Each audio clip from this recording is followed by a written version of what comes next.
आज का टॉपिक अपना रहने वाला है हाइपोकैलेमिया वर्सेस हाइपरकैलेमिया।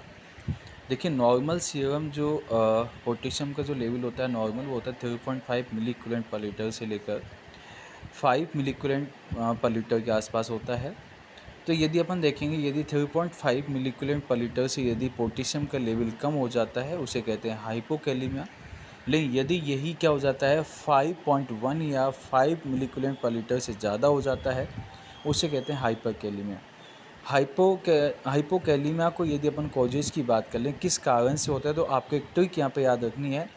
वो है डिच, DITCH। और DITCH से आपको याद रखना है कि ड्रग कोई भी, जैसे कि कोई भी डायूरेटिक्स हमने ज़्यादा ले ली है, ड्रग्स का मतलब क्या है, डायूरेटिक्स हो गए, लूप डायूरेटिक्स हो गए, लैक्जेटिव हो गए या ग्लूकोकॉर्टिकोइड्स हो गए, इसे हमने ज़्यादा ले लिया है या ज़्यादा इंटेक कर लिया हमने किसको यहाँ पे, जबकि इनएडुकेट पोटेशियम इंटेक कर लिया, मतलब कि कोई ऐसा चीज़ हमने ज़्यादा ली जिसमें इनएडुकेट अमाउंट में क्या है पोटेशियम है,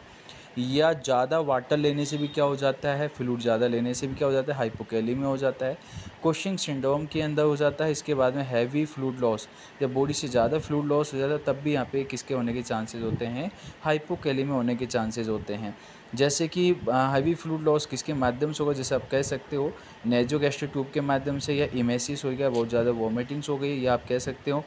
डायरिया की कंडीशंस आ गई है, या लूज मोशंस मतलब अबाउंट ड्रेनेज हो गए हैं। इन सभी कंडीशंस के अंदर क्या हो सकता है, हाइपोकैलेमिया हो सकता है। यस, इसी के साथ देखते हैं साइन सिम्टम्स में क्या आएगा। तो low potassium level is going to causes ever to be low, मतलब कि यहाँ पे स्लो हो जाता है, लो हो जाता है सब कुछ। यहाँ पे क्या क्या हो सकता है, तो जैसे कि यहाँ पे साइन सिम्टम्स में आपने याद रखना है 7L से अपने याद रखना है। हाइपोकैलेमिया के साइन सिम्टम्स आएंगे जिसमें आपको 7L से याद रखना है। लेथार्जी हो गया, कन्फ्यूजन हो गया, या आपने कहेंगे लो शैलो रेस्पिरेशन हो गया, ड्यू टू डिक्रीज हो जाता है किसकी वजह से, ability to use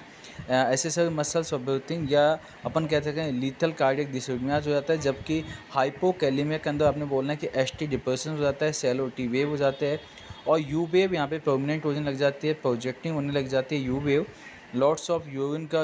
loss of क्या हो जाता है, यूरिन हो जाता है, क्योंकि इनफ्रिक्वेंट यूरिनेशन होने लग जाता है, किडनी अनेबल टू हो जाती है make to urinate concentrations, leg cramping होता है, लिम्फ मसल्स के अंदर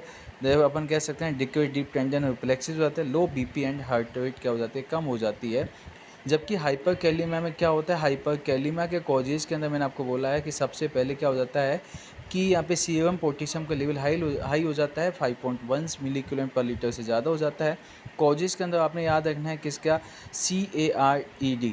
तो आपने यहाँ पे CARED याद रखना है, कार्ड से आपने याद रखना है सेलुलर मूवमेंट के माध्यम से, जैसे कि पोटेशियम मूव फ्रॉम इंटरसेलुलर से एक्स्ट्रासेलुलर ज़्यादा हो जाता है,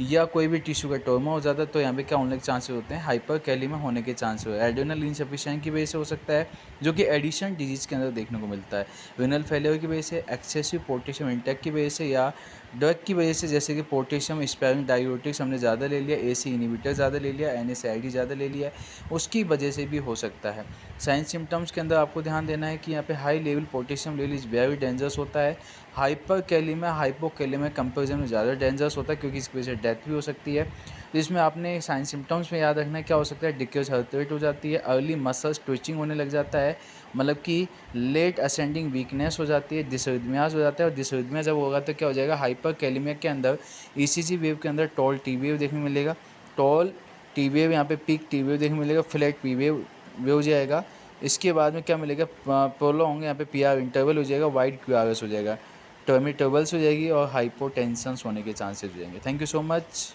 आज के लिए इतना ही।